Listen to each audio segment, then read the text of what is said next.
Le président Biden l'a dit une fois, deux fois, puis il l'a encore répété. Ses conseillers ont confirmé le calendrier du retrait des forces américaines en Afghanistan ne pourra pas être tenu.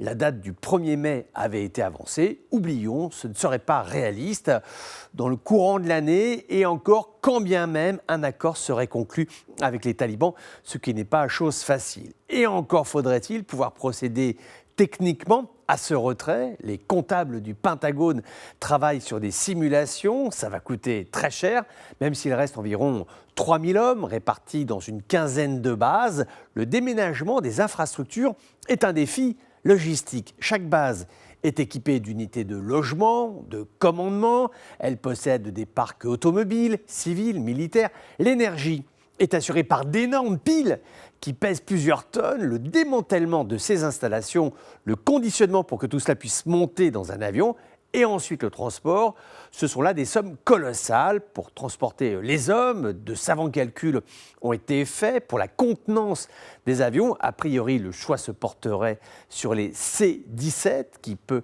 embarquer environ 188 passagers. Donc combien d'avions faut-il?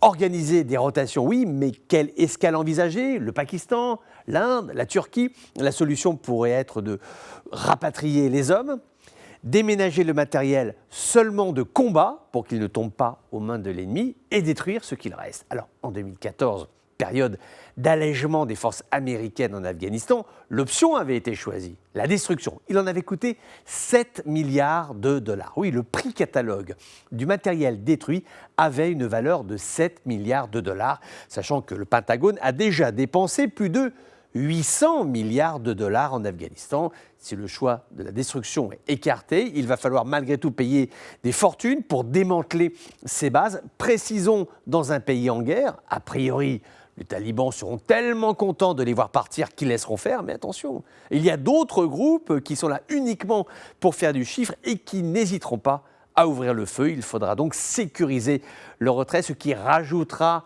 encore des frais qui vont gréver le budget de la défense et certainement alimenter une réflexion de fond sur la projection des forces américaines à l'étranger, leur coût pharaonique d'une armée ultra puissante, oui c'est vrai, mais qui coûte ultra cher.